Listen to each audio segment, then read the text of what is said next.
नमस्कार, ABP news पर हाजिर हूं मैं रुमाना इसार खान। 24 के चुनाव से पहले आज का दिन विपक्षी गठबंधन के लिहाज से बेहद अहम दिन है। आज दिल्ली के अशोक होटल में इंडिया गठबंधन की 27 पार्टियों की अहम बैठक इस वक्त चल रही है। पिछले 1.5 घंटे से ज्यादा वक्त से ये बैठक जारी है और उम्मीद ये जताई जा रही है कि आज की बैठक में 24 के चुनाव के लिए जो इंडिया गठबंधन है उसकी फाइनल रणनीति तय कर ली जाएगी। मसलन सीटों का बंटवारा ये तय हो जाएगा। कहा यह भी जा रहा है कि संयोजक के नाम का ऐलान भी आज की इंडिया गठबंधन की इस बैठक के बाद किया जा सकता है। तो मीटिंग से ठीक पहले कांग्रेस ने गठबंधन को लेकर एक कमेटी का भी ऐलान कर दिया है। इस कमेटी में मुकुल वासनिक को संयोजक बनाया गया है। साथ ही अशोक गहलोत, भूपेश बघेल, सरमान खुर्शीद, मोहन प्रकाश, इन्हें कमेटी में जगह दी गई है। ये कमेटी के सदस्य हैं। लेकिन अब बड़ा सवाल अब तक यही बना हुआ है कि क्या गठबंधन को आखिरी रूप देने में ये 27 पार्टियां आज कामयाब होंगी? क्या गठबंधन के भीतर का जो विरोधाभास है उसे दूर कर लिया जाएगा? और सवाल तो यह भी बड़ा है कि क्या ये मिलजुल कर बीजेपी को मात देने में कामयाब हो पाएंगे? वो बीजेपी जो अब 50% से ज्यादा वोट शेयर को टारगेट करके चल रही है, वो बीजेपी जो 2019 में एसपी बीएसपी के साथ आने के बावजूद बड़ी जीत हासिल करने में कामयाब रही थी। तो आज इन्हीं तमाम सवालों के इर्द गिर्द चर्चा करेंगे, लेकिन शुरुआत राजनीतिक वार पलटवार के साथ।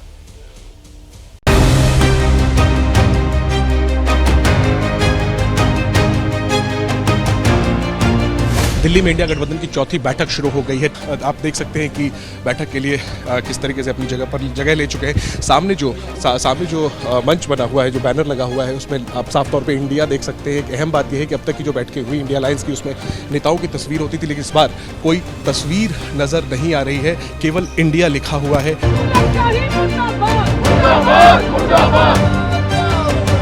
बैठने की जरूरत है। जो बिहार के मुख्यमंत्री लायक नहीं है वो उनको संयोजक बना देगा तो हम तो बहुत खुश होंगे। इनके अपने अलावा और इनके 2-4 लोगों के अलावा कौन है जो ये कार्य कर सकता है? बिहार में कोई बिहारी, इंक्लूडिंग मैं इनकी पार्टी के नेता कार्यकर्ताओं की बात कर रहा हूँ, वो तक नहीं चाहते और वो तक ये जानते हैं कि भैया इनमें वो क्षमता ही नहीं है। मेरे मुख्यमंत्री हकीकत है भाई थक चुके हैं, अब इनको आराम की जरूरत है।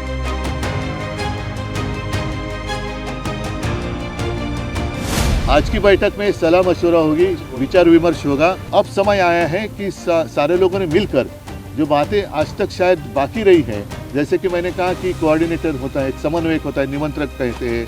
जरूरी नहीं कि वही चेहरा कल जाके नेतृत्व करेगा। कोऑर्डिनेटर को भी एक चेहरा होना चाहिए, नहीं तो बिना चेहरे का कोऑर्डिनेटर कैसे बनेगा? 3 मीटिंग हो गए, फायदा कुछ नहीं निकला। 4 महीना कोई बैठक करने में कोई सहायता नहीं किया, तो इसीलिए आज का बैठक बहुत फलदायक होना चाहिए, रिजल्ट ओरिएंटेड होना चाहिए। अब कांग्रेस की जिम्मेदारी बैठती है चीजों को सही ढंग से संभाल के रखें।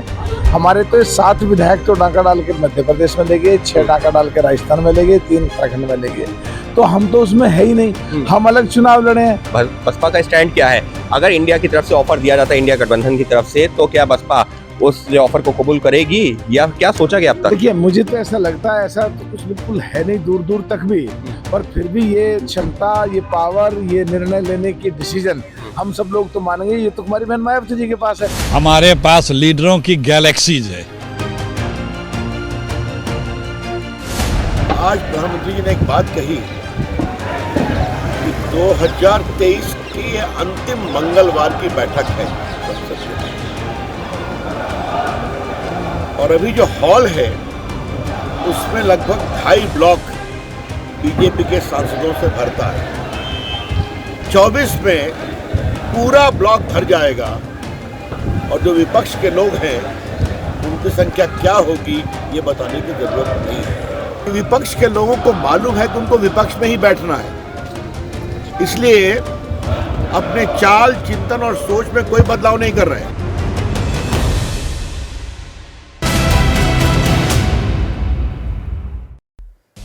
आपका परिचय कराती हूँ। खास मेहमान आज के शो में जो हमारे साथ जुड़ रहे हैं, सैयद जफर इस्लाम प्रवक्ता हैं बीजेपी के, अतुल लोंढे पाटिल कांग्रेस पार्टी के प्रवक्ता, राजकुमार भाटी समाजवादी पार्टी के प्रवक्ता स्टूडियो में मेरे साथ मौजूद हैं, ब्रिजमोहन श्रीवास्तव प्रवक्ता हैं एनसीपी अजीत पवार गुट के, हमारे साथ वरिष्ठ पत्रकार प्रदीप सिंह जी और वरिष्ठ पत्रकार आशुतोष जी इस चर्चा में शिरकत कर रहे हैं। बहुत स्वागत आप सभी का। शुरुआत में अतुल जी आपके साथ करना चाहती हूं और आप दर्शकों को प्लीज ये बताइए कि आज की जो बैठक हो रही है इंडिया गठबंधन की दिल्ली में, इसके जरिए कौन सा पड़ाव या कौन सा माइलस्टोन हासिल करने की उम्मीद में हैं आप लोग आज?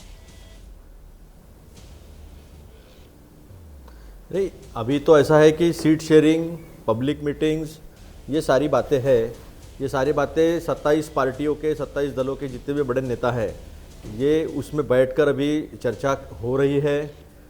और चर्चा किन मुद्दों पर आगे लेकर जाना है, ये तो पहले 3 बैठकों में शामिल हो चुका है। इस बारे में चर्चा हो चुकी है। आखिरी बैठक जो मुंबई में हुई थी, तो मुंबई में आखिरी बैठक में ये तय हुआ था, कोऑर्डिनेशन कमेटी बनी थी और ये तय हुआ था जो भी सीट शेयरिंग है वो सीट शेयरिंग लोकल लेवल पर अलग अलग स्टेट्स के अपना अलग अलग मसले हैं और उसके लिए कांग्रेस की तरफ से एक अलायंस कमेटी बनाई गई है जो आपने देख ली होगी। भूपेश बघेल जी है उसमें, मोहन प्रकाश जी है, मुकुल वासनिक जी और बाकी सब नेता है।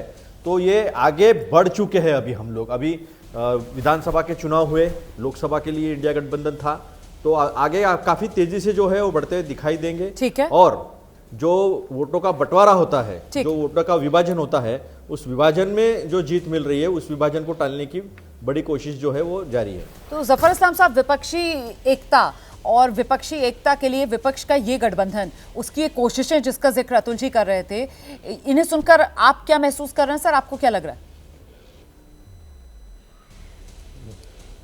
देखिए अब मैं क्या बोलूं, ये जुलाई में भी ऐसे ही कि हम सब मिलकर लड़ेंगे, अगस्त में भी यही बात हुई कि हम सब मिलकर लड़ेंगे, फिर देखिए तीसरी मीटिंग हुई उसमें भी हम सब मिलकर लड़ेंगे, लेकिन कोई किससे लड़ेंगे? आपस में लड़ेंगे।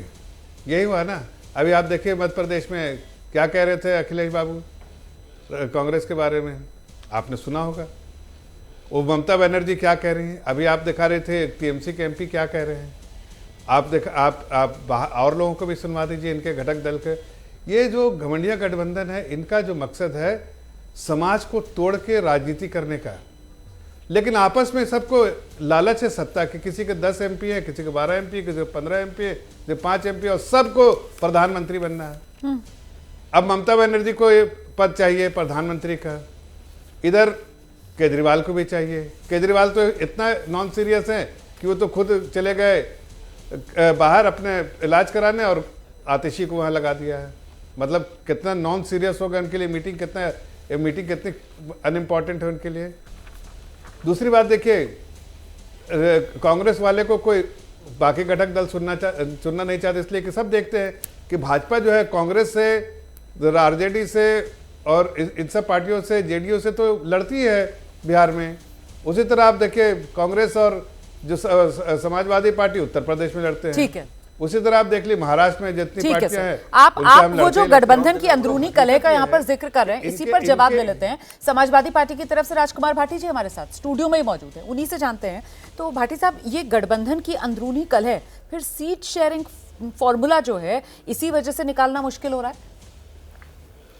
अब जो गठबंधन की आज मीटिंग हो रही है, मैं तो ये मानता हूँ पहले भी 2-3 मीटिंग हुई है, लेकिन मैं मानता हूँ कि आज से गंभीरतापूर्वक आज से शुरुआत है। और जफर भाई को 2 संदेश देना चाहता हूँ कि इब्तिदाई अलायंस है, रोता है क्या, आगे आगे देखिए होता है क्या। आपकी तमाम शिकायतें दूर की जाएंगी। आपने जो भी शिकायत हमसे रखी हैं, आपकी बातों को पूरी तवज्जो दी जाएगी, पूरी गंभीरता से लिया जाएगा। आपने कहा कि आपस में लड़ते हैं, हम कोशिश करेंगे कि आप आपस में ना लड़ें। आप कह रहे हैं कि इनमें कई प्रधानमंत्री पद के दावेदार हैं, हम कोशिश करेंगे कि एक ही नाम पर सहमति हो, एक एजेंडा हो, एक कॉमन मिनिमम प्रोग्राम हो, सीट शेयरिंग बहुत आसानी से हो जाए। आप चिंता मत करिए जफर भाई, थोड़ा आप बीच में क्यों, आप तो बोलते नहीं कभी ऐसे, आप तो बहुत गंभीर व्यक्ति। भाटी जी, आपने जो बात कही ना कि गंभीरता पूर्वक आज से शुरुआत हो रही है, देखिए, तो क्या ऐसा नहीं लगता आपको कि ये शुरुआत करते करते, ये इब्तिदा करते करते इंतजार लंबा हो गया और काफी देरी हो गई? और जो दूसरी बात आप कह रहे हैं कि गंभीरता से आप लेंगे, गंभीरता से तो सर देश ले रहा है ना बीजेपी को। देखिए कैसे एक के बाद एक राज्यों में जीत बीजेपी को मिलती जा रही है। तो यहाँ जरूरत तो इस बात की है कि आप लोगों को खुद जनता के बीच में इस तरीके से प्रेजेंट करें कि जनता आप लोगों को गंभीरता से ले। सर उसके लिए क्या करेंगे? नहीं, मैं एक वाक और बोल के फिर आपकी बात का जवाब देता हूँ कि एक वाक मेरा रह गया था कि अभी मैं रविशंकर प्रसाद जी को भी सुन रहा था, अभी आपने उनकी बाइट चलाई, और जफर भाई को भी सुन रहा था। भारतीय जनता पार्टी के नेताओं और प्रवक्ताओं के वाणी में जो अहंकार झलकता है, वो कह रहे थे इन्हें पता है इन्हें विपक्ष में बैठना है। जफर भाई भी कह रहे हैं किसी की 10 सीट किसी की 5 सीट, ये आपस में लड़ेंगे, कुछ नहीं होगा। अब आपके सवाल का जवाब देता हूं। अब तक भारतीय जनता पार्टी इसलिए हार रही है कि जो विपक्ष में पार्टियां हैं उनका वोट बैंक बिखरा हुआ है। जीत रही है। सॉरी, वो इसलिए जीत रही थी, हम इसलिए हार रहे थे कि हम बिखरे हुए थे। हमारा वोट बैंक देखिए, इन्हें 35% वोट मिला, 65% वोट इनके खिलाफ पड़ा। हमारी पहली चुनौती है कि हमें वो 65% वोट एक जगह इकट्ठा करना है। जिस दिन इकट्ठा हो जाएगा भारतीय जनता पार्टी की हार तय है, और ये होगा। आप देखिए, अभी आपको बहुत जल्दी ये एहसास होने लगेगा देश के नागरिकों को, देश की जनता को, देश के मीडिया को, कि इंडिया अलायंस बहुत मजबूती के साथ एकजुट हो गया है। लेकिन भाटी साहब, एक छोटा सा सवाल है मेरा, मुझे लगता है बाकी मेहमान सब इंतजार करेंगे, पर मैं बिना ये सवाल पूछे आपसे खुद को रोक नहीं पा रही हूँ। वो ये कि साहब, वो कहते हैं ना, दूध का जला जो होता है वो तो छाछ को भी फूंक फूंक कर पीता है। और यहाँ ये 65% वोट शेयर हासिल करने का जो आप सपना देख रहे हैं, और सपना मैं इसलिए कह रही हूँ सर क्योंकि 2019 एसपी बीएसपी का साथ आना, और साथ आने के बावजूद भी वो वोट परसेंटेज जो है वो आप लोग अपना बढ़ा नहीं पाए, और बीजेपी को आप लोग रोक नहीं पाए उस रूप में जिस तरीके से चाहते थे। नहीं, निश्चित तौर पर दोनों आपकी बातें सही है, और मैं इसका कतई बुरा नहीं मानूंगा। आपने कहा सपना देख रहे हो, अभी तो ये सपना ही है। हाँ। लेकिन हम इस सपने को साकार करेंगे। हम इस सपने पर गंभीरता पूर्वक आगे बढ़ेंगे। जहां तक 19 का सवाल है, एसपी बीएसपी के साथ आने पर भारतीय जनता पार्टी डाउन तो हुई थी, भारतीय जनता पार्टी वोट तो कम हुई थी, और बहुत सीटें ऐसी थी जो वहाँ कम मार्जिन से हारे थे। तो निश्चित तौर पर अब आगे और बढ़े हैं, और भी पार्टियां जुड़ी हैं, और मुद्दे बदले हैं। इन 5 सालों में देश की जनता को मोदी जी ने बहुत निराश किया है, केंद्र सरकार ने बहुत निराश किया है। कई चीज़ें ऐसी हुई हैं जिनसे लोग अब समझने लगे हैं कि अब मोदी जी से नहीं हो पाएगा। नहीं सर, अब ये तो आपका नजरिया हो सकता है ना, क्योंकि हमारे सामने तो जो पैमाना है वो तो अपना ही तो नजरिया रखूंगा। हिंदी हार्टलैंड के जो 3 राज्य हैं, और वहां तो ऐसा नहीं लग रहा है कि मोदी जी से किसी तरीके की निराशा है, क्योंकि वहां उन राज्यों के अंदर तो चेहरा सामने अगर किसी का था तो वो प्रधानमंत्री नरेंद्र मोदी का था, नीतियां किसी के सामने थी तो वो प्रधानमंत्री नरेंद्र मोदी के सामने थी, और जीत जिसको मिली हिंदी हार्टलैंड के राज्यों में बंपर, वो बीजेपी को मिली। ऐसे में बृजमोहन श्रीवास्तव जी, वो जो सपना विपक्ष की तरफ से देखा जा रहा है इंडिया गठबंधन के जरिए, आपको क्या लगता है? आपको कितनी उम्मीद है इस सपने से, या फिर आपको लगता है कि नहीं ये सपना सिर्फ हवा हवाई? बृजमोहन जी। रोमाना जी, देखिए कि जो आज INDIA की जो मीटिंग हो रही है, इसके पहले भी मीटिंग्स हुई, ये लोग तो आओ मीटिंग खेलें का खेल खेल रहे हैं। मीटिंग होती है, बैठक होती है, लेकिन बैठक में कोई फैसला नहीं होता, और अगर कोई फैसला होता है जिसकी की घोषणा भी की जाती है, उसका क्रियान्वयन नहीं होता। जैसे कि उदाहरण के लिए मुंबई में जब इनकी बैठक हुई, उसमें बहुत स्पष्ट रूप से कहा गया था कि हम भारत की राजधानी में एक अपना सेक्रेटरिएट बनाएंगे, और उसमें हम अपना एक कन्वीनर भी बनाएंगे, और मीडिया के लिए हम वहाँ पर कुछ लोगों को जिम्मेदारी देंगे। आज तक सेक्रेटरिएट नहीं बना, किसी को नहीं मालूम वो सेक्रेटरिएट कहाँ है। तो ये जो बीजेपी की ये जो स्थिति है अभी, जो INDIA की जो स्थिति है बीजेपी के मुकाबले या NDA के मुकाबले, उसको जब हम तुलना करते तो लगता है कि वाकई इनके पास तो कोई प्रोग्राम ही नहीं है।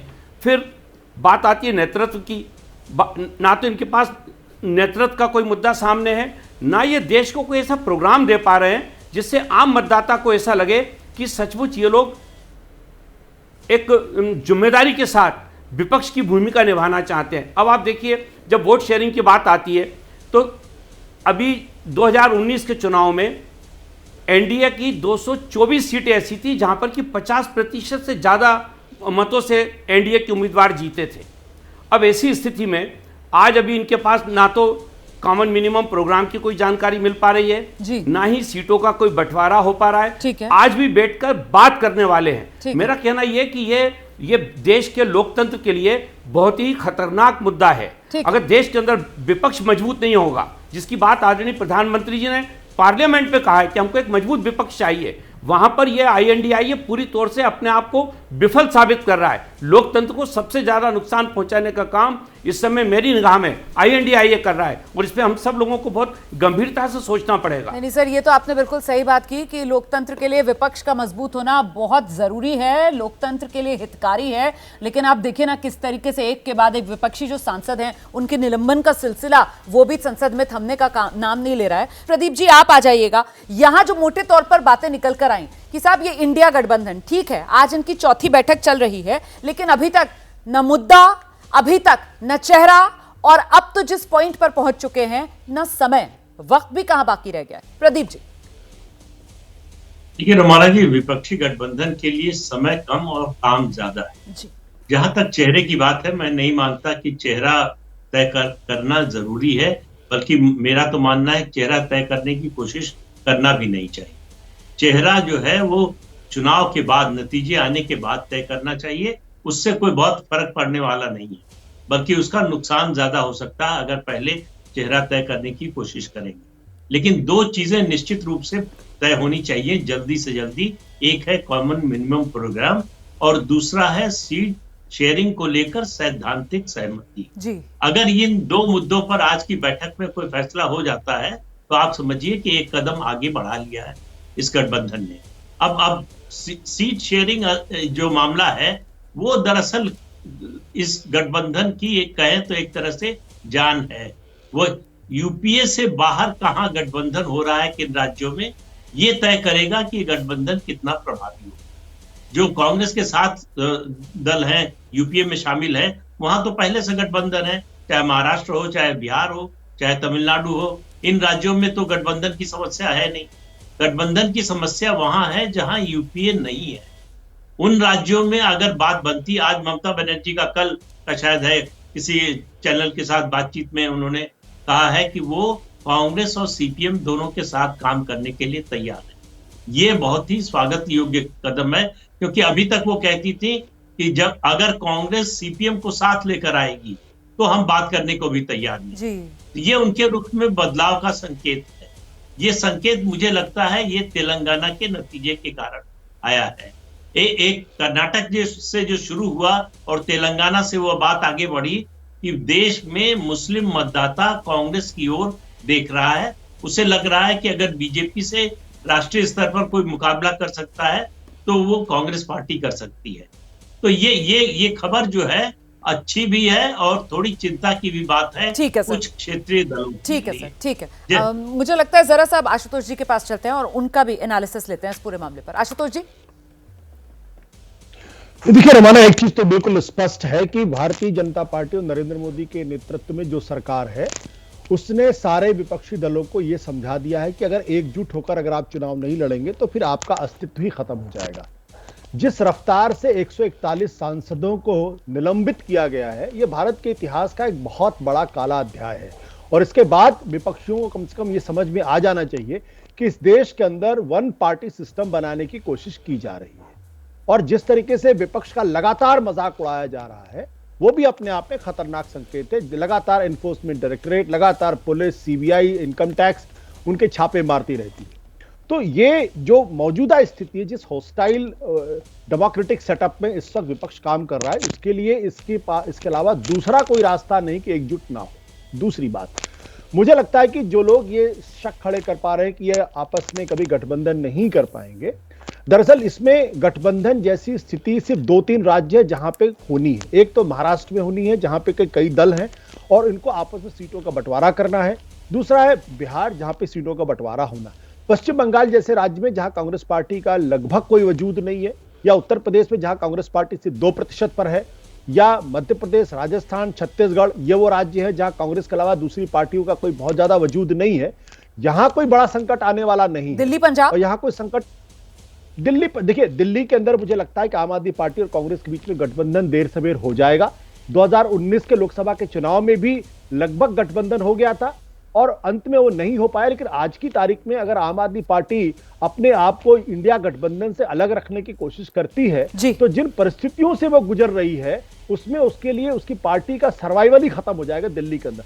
जहां तक पंजाब का है, पंजाब के अंदर कांग्रेस पार्टी प्रमुख विपक्षी दल है, आम आदमी पार्टी सरकार में है, तो इनके बीच में किसी तरीके का गठबंधन में होते हुए देख नहीं रहा। और अगर ये गठबंधन होता है दोनों के बीच में, ये पंजाब की राजनीति के लिए भी ठीक नहीं होगा। सही। जफर भाई, फिर तो आपको इतना मॉडेस्टली बिहेव नहीं करना चाहिए, थोड़ा सा आपको क्रेडिट लेना चाहिए। मतलब ये इंडिया गठबंधन, ये जो पूरा गठबंधन है, ये जो जोड़ी है, बीजेपी ने बना दी।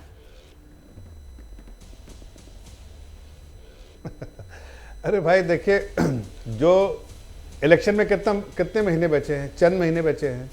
ये पिछले उससे ज़्यादा कई महीनों से, साल से बात कर रहे हैं गठबंधन की, और अभी तक कोई नतीजे में नहीं पहुंचे। आपको एक कन्वेनर चुनना है, हर बार उम्मीद लगा के नीतीश कुमार जी आते हैं, हाथ में कुछ मिलता ही नहीं उनको, निराश हो जाते हैं। किसको मनाएं, किसको बचाएं, ये इनकी चिंता रहती है। कभी नीतीश कुमार नाराज है, केजरीवाल छोड़ के चले गए, नीतीश कुमार प्रेस कॉन्फ्रेंस नहीं करेंगे, ऐसी रोज आप बात सुनते हैं। ये नाराज है, वो नाराज है, और ममता जी नाराज है, सब नाराज है, कोई ना कोई नाराज ही है। इनको ही मनाने का काम करते हैं, तब तक दूसरा कोई नाराज हो जाता है। ये आपस में ही लड़ते रहेंगे। इसकी वजह भाजपा नहीं, इसकी वजह इनकी आपस की जो लड़ाई है उसकी है कि आप इनको लालच है सबको कुछ ना कुछ बनने का। अभी कहाँ से बन सकेंगे भाई? 15 पार्टियां हैं तो क्या 15 पार्टियां सब मुख्यमंत्री बन जाएंगे? एक पार्टी के आदमी मुख्यमंत्री बन जाएंगे? प्रधानमंत्री बनने का ख्वाब देखने लगे हैं तो क्या प्रधानमंत्री सभी बन जाएंगे? तो कैसे होगा? और देश की जनता का विश्वास आदरणीय प्रधानमंत्री जी में है। एक तरफ ऐसे गठबंधन को देख के, जो गठबंधन नहीं ठगबंधन की तरह है कि लोग देश की जनता को ठगना चाहती है, और देश की जनता समझदार है। उन्होंने दिखा दिया है बार बार, जिस तरह से मध्य प्रदेश में हुआ, जिस तरह से राजस्थान में हुआ, छत्तीसगढ़ में, वही फैसला आप देखिएगा आने वाले दिनों में। इधर तो कुछ सीटें मिल गई, लोकल इलेक्शन था, यहाँ पर 100% सीटें जो है भारतीय जनता पार्टी को मिलेगी। और मैं फिर से पूछता हूँ भाटी साहब से, मैं रोक नहीं रहा था, बीच में इंटरप्ट नहीं कर रहा था, सिर्फ एक सवाल कर रहा था, भाटी साहब, क्या अखिलेश बाबू को मना लिया गया है? वहां उनकी टीम कमलनाथ को रिजाइन करके क्या मना लिया गया है? ठीक है सर। अखिलेश जी पहुंचे हुए हैं वहां पर इंडिया गठबंधन की बैठक में, इंडिया गठबंधन की बैठक में पहुंचे हुए अखिलेश यादव। तो ये सवाल जो है उसका जवाब मेरे ख्याल से वो तस्वीर अपने आप में आपको दे देगी। आ रही हूँ भाटी साहब आपके पास।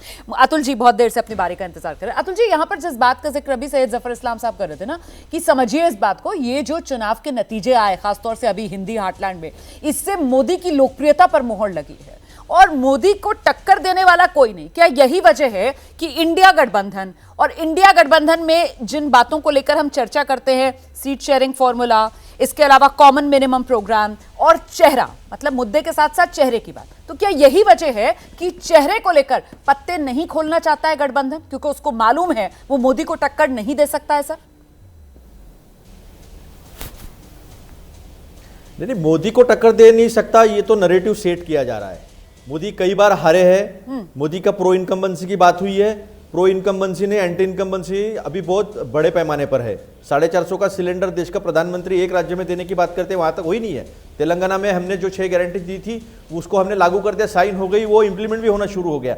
लेकिन इन्होंने 450 रुपये का क्या हुआ? तो इनके पास ठगबंधन जो है, वो ठगबंधन इसे कहते हैं, लोगों को ठगना इसे कहते हैं कि आपने जो वायदे किए वायदे नहीं किए। अभी ओपीएस भी जो है वो खटाई में पड़ गई है, हमने जहां जहां लागू की थी वहां पर चिरंजीवी योजना भी खटाई में पड़ती हुई दिखाई दे रही है। तो लोगों के सामने है, हमारे सामने कॉमन मिनिमम प्रोग्राम जरूर है, हम ओपीएस की बात करते हैं, हम अनएम्प्लॉयमेंट को खत्म करने की बात करते हैं और वो करके दिखाया है हमने। इनको तो अभी पेपर लीक की बात करते थे राजस्थान में, इनको 10वीं 12वीं के पेपर नहीं संभलते आए, सरकार में आए हैं 10वीं 12वीं के पेपर नहीं संभलते आए, 10वीं 12वीं पेपर भी लीक हो गए हैं। तो जनता के सामने हमें जाने का मौका इसलिए है क्योंकि हमने जो कहा है वो करके दिखाया है। अब ठगबंधन कैसा होता मैं बताता हूं। इनके पास पहले अकाली दल चला गया। क्यों चला गया? क्योंकि किसानों के खिलाफ की नीति इन्होंने लगाई। उसके बाद शिवसेना चला गया। शिवसेना क्यों चला गया? क्योंकि ये जिनके बदौलत बड़े हैं राजनीति में, उन्हीं को खत्म करने की कोशिश करते हैं। ये शिवसेना का आरोप है और ये आरोप सामने आया है। फिर एआईएडीएमके, ये दक्षिण में भी चला गया। दक्षिण में पूरी तरह हार गए वो तो बात और है, लेकिन इनके साथ के एआईएडीएमके भी चले गए। अब ठगबंधन का और एक सच्चाई बताता हूं, 25 पार्टियां ऐसी है कि एक इंडिया अलायंस बनते बराबर इन्होंने 38 पार्टियों को लेकर जहां तहां से तेरी पार्टी है क्या, आप रजिस्टर है क्या, आ जाओ हमारे पार्टी में बताते रहिए, लेकिन 25 ऐसे दल है जिसका एक भी सांसद बड़ा नहीं है। सत्य तो ये है ना कि बीजेपी को किसी की जरूरत ही नहीं है, अपने दम पर उसके पास बहुमत का आंकड़ा है, और आप लोग जो सब एक साथ आ रहे हैं क्योंकि आपको एक दूसरे की जरूरत है, तो आप लोग अपने दम पर नंबर नहीं ला पा रहे। ये भी तो एक सत्य है ना सर, इस पर्सपेक्टिव में भी देखना होगा चीजों को। लेकिन जिस बात का आप जिक्र कर रहे हैं सर, आपने यहाँ ओपीएस की बात की, आपने चिरंजीवी योजना की बात की, ऐसे में जाति जनगणना को भी मत भूलिए ना सर। ये तमाम मुद्दे थे, पर बावजूद इसके जनता ने आप लोगों को नकारा और बीजेपी को चुना। जो एक फैक्टर जो एज दिलाता हुआ बीजेपी को नजर आता है भाटी साहब, वो प्रधानमंत्री नरेंद्र मोदी का चेहरा, मोदी की गारंटी, जिसको लेकर वो कहते हैं गारंटी की भी गारंटी है। तो ऐसे में क्यों ना माना जाए कि अभी तक संयोजक तक का नाम तय नहीं हो पा रहा है गठबंधन में, ये कहीं ना कहीं मोदी के चेहरे, मोदी के कद के डर की वजह से सर सब हो जाएगा। भाटी साहब, एक तो इंडिया गठबंधन की ताकत का अंदाजा आप इससे लगाइए कि आपके पैनल में 2 तो पत्रकार हैं जी, 2 सत्ता पक्ष के प्रवक्ता हैं, 2 विपक्ष के प्रवक्ता हैं जी, चारों प्रवक्ता, राजनीतिक प्रवक्ता इंडिया गठबंधन की बात कर रहे हैं। हम तो इंडिया गठबंधन के बारे में बोल ही रहे हैं।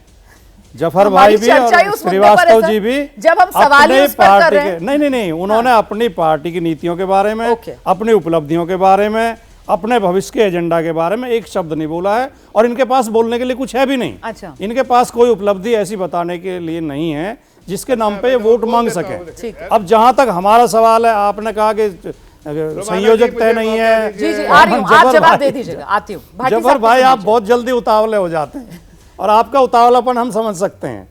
तो ये अभी आज मीटिंग हुई है, आज की मीटिंग में आधी चीजें तो आपको आज डरो मत, अब बाकी आधी अगली मीटिंग में तय हो जाएंगे।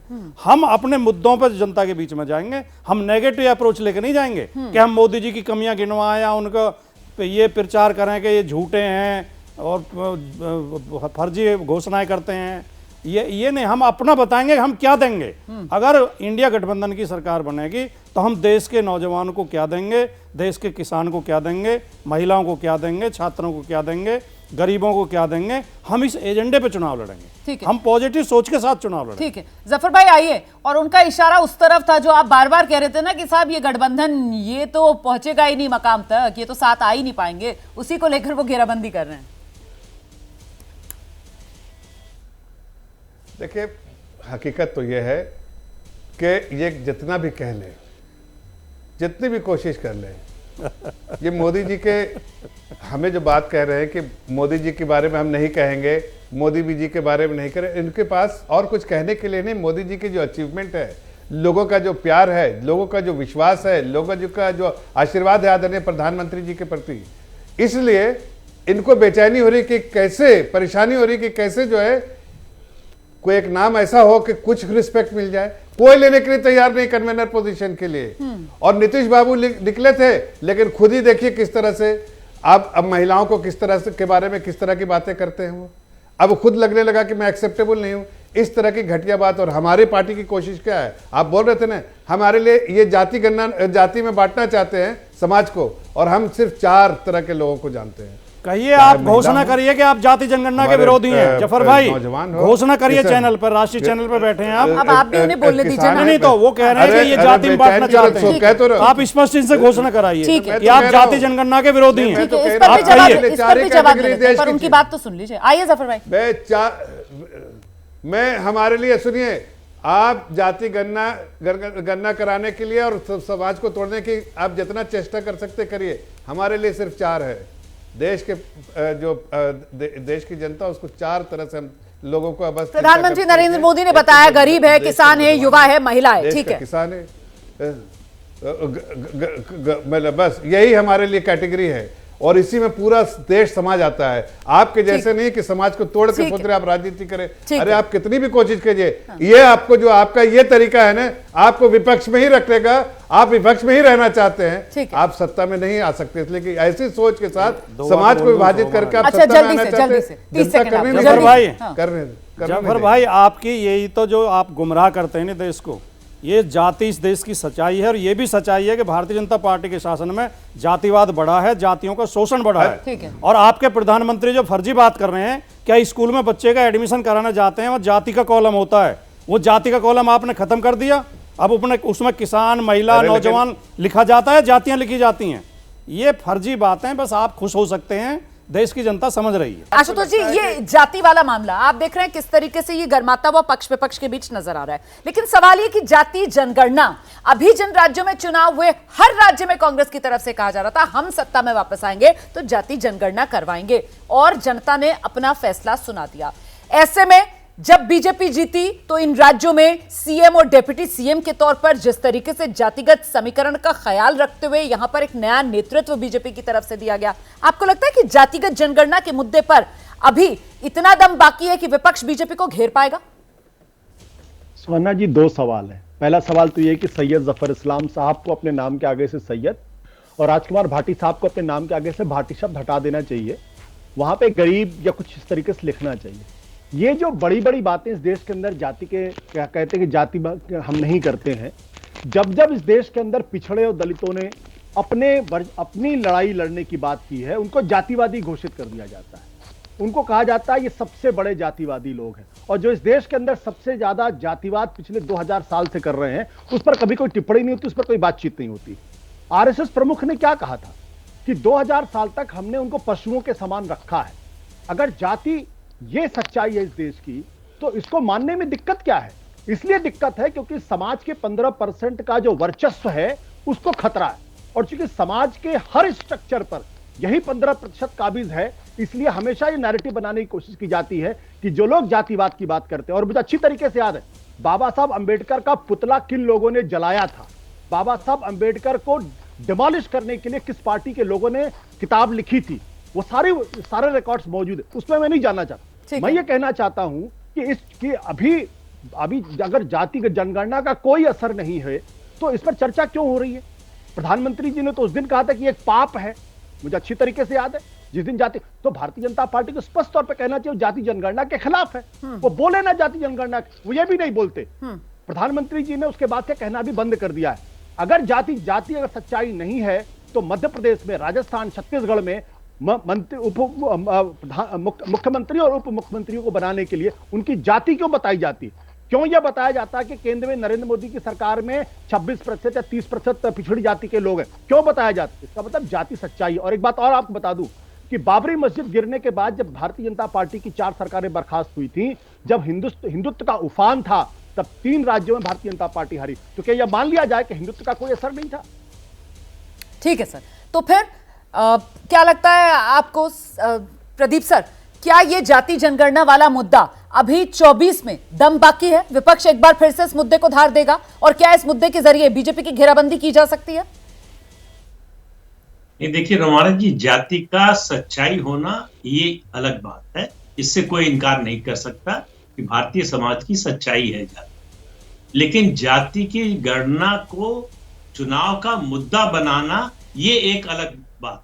ठीक है, विपक्ष के पास मुद्दों की कभी कमी नहीं होती, चाहे आज का विपक्ष हो चाहे पहले का विपक्ष हो। सवाल ये होता है कि उस मुद्दे को आप जनता तक कैसे ले जाते हैं, लोगों को कैसे समझाते हैं और अपनी बात से कैसे लोगों को कन्विंस कराते हैं। अगर लोग आपकी बात से कन्विंस होते हैं तो वो मुद्दा बनता है, तब उसके आधार पर वोट होता है। अगर लोगों को आप कन्विंस नहीं कर पाते हैं तो वो मुद्दा नहीं बन पाता है, उसके आधार पर वोट नहीं पड़ता है। कम से कम इन 3-4 राज्यों में अगर आप देखें तो ये मुद्दा जो है, कोशिश बहुत की कांग्रेस पार्टी ने, लेकिन वो बना नहीं पाए, उसके आधार पर वोट पड़ा नहीं। तो इसका मतलब ये मैं नहीं कह रहा हूं कि ये मुद्दा कभी बन ही नहीं सकता, लेकिन कम से कम अभी बनता हुआ दिखाई नहीं दे रहा।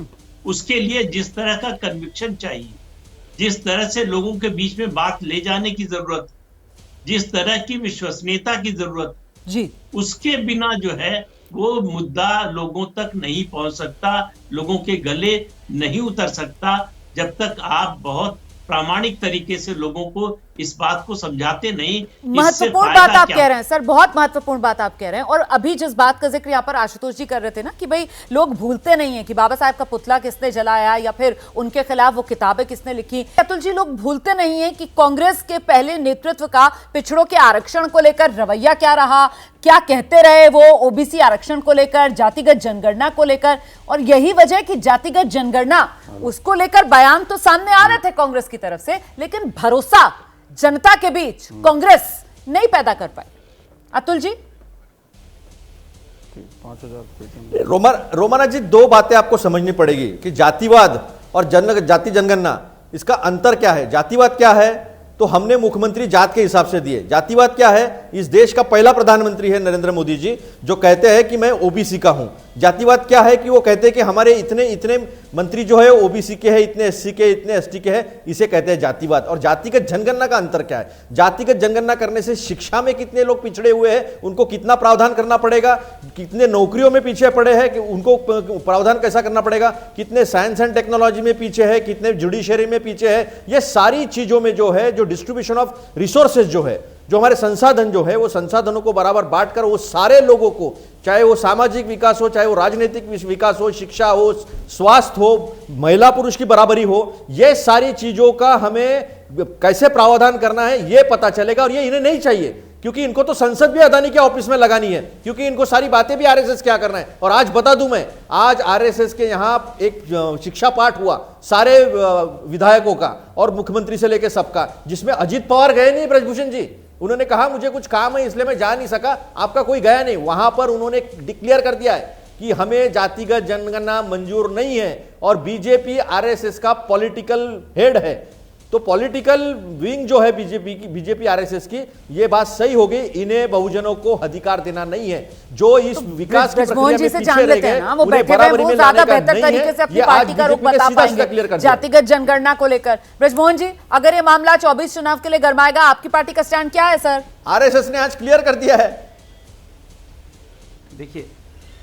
देखिए हमारा स्टैंड बिल्कुल स्पष्ट है। इसमें आदरणीय अजीत दादा पवार इस मामले में बोल चुके हैं कि हम महाराष्ट्र में जातिगत सर्वे करवाना चाहते हैं। और मैं आपको एक और बात बता दूं, देश के गृह मंत्री आदरणीय अमित शाह साहब ने रायपुर में अभी 1 महीने पहले इस बात को स्पष्ट किया है कि भारतीय जनता पार्टी को जातिगत सर्वे पे किसी प्रकार की कोई आपत्ति नहीं है। ये उनका बिल्कुल स्टैंड स्पष्ट है। कहीं कोई मैं नहीं सोचता कि किसी प्रकार की कोई गलतफहमी है। अतुल जी, अतुल सर प्लीज उन्हें बोलने दीजिए। आप बोल रहे थे, किसी ने आपको बीच में नहीं टोका सर, उनको भी सुन लिया। ठीक है, आपका सवाल सुन लिया सर, आपका सवाल उन्होंने भी सुन लिया, दर्शकों ने भी सुन लिया। अब जवाब वो जो दे रहे हैं आप सुन लीजिए please please Atul ji please. आइए ब्रजमोहन जी। नहीं, मैं सिर्फ सवाल, मैं बीच में नहीं बोला, मैंने सिर्फ सवाल खड़ा किया। यही मैं, देखिए गलत नहीं, गलत आपने जो सवाल किया है मैंने उसका पहले ही जवाब दे दिया। आरएसएस भारतीय जनता पार्टी की पॉलिटिकल विंग नहीं है, political wing Bharatiya Janata party है। और वहाँ पर आदरणीय अमित शाह साहब ने कहा है, इस बात को बहुत स्पष्ट रूप से कहा है। और उनकी बात पर हम सब लोगों को, एनडीए के सारे साथियों को, सारे दलों को पूरी तौर से विश्वास है। और अगर कोई बात होगी तो हम लोग कर लेंगे। लेकिन मैं एक बात अलग कहना चाहता हूँ। देखिए परेशानी क्या है, अभी हमारी एनडीए का जो नेतृत्व है वो इस देश में आने वाले 25 साल की बात कर रहा है। हमें मालूम है कि आज हम 1 अरब 40 करोड़ हैं, आने वाले 25 साल में हमारी यही जनसंख्या बढ़कर 1 अरब 70 करोड़ के आसपास होगी। उनके लिए देश के सामने क्या रोड मैप है, इस रोड मैप पे बात कर रहे हैं हमारे देश के प्रधानमंत्री आदरणीय नरेंद्र मोदी जी। और यही बात एनडीए में डिस्कस हो रही है कि हम आने वाले 25 सालों के लिए इस देश के लिए क्या करना चाहेंगे। लेकिन दुर्भाग्य की बात यह है कि जो लोग एनडीए को हटाकर सत्ता पाने की आकांक्षा कर रहे हैं, उनके पास इसका कोई प्रोग्राम ही नहीं है, इसके ऊपर बात करने को तैयारी नहीं है। यही तो सबसे बड़ी परेशानी है। आप ये कहते हैं कि एनडीए ऐसे में तो फिर सवाल ये उठता है कि चेहरा है नहीं, मुद्दा जो है ब्रजमोहन जी की अगर माने तो फिर साहब एनडीए जो है वो तो 25 साल की सोच लेकर चल रहा है, और जो विपक्ष है वो 24 से आगे नहीं सोच पा रहा है। तो फिर लोग भरोसा क्यों करेंगे, किस पर करेंगे? तमाम सवाल है, बड़े सवाल हैं। तो विपक्षी गठबंधन इंडिया गठबंधन की बैठक चल रही है दिल्ली में। ये बैठक इस वक्त जारी है और ये बैठक खत्म होने के बाद उम्मीद ये की जा रही है कि इंडिया गठबंधन की तरफ से 24 चुनाव को लेकर तस्वीर साफ होगी। सीट शेयरिंग से लेकर संयोजक चेहरे से लेकर मुद्दों तक एक आम राय बनेगी, जिसको लेकर कुछ जानकारियां सामने आए। इसी पर हम चर्चा कर रहे हैं। सभी खास मेहमान हमारे साथ बने हुए हैं। ऐसे में सैयद जफर इस्लाम साहब, अगर 24 के द्वार और इंडिया हो जाता है तैयार तो फिर मतलब नुकसान बीजेपी का?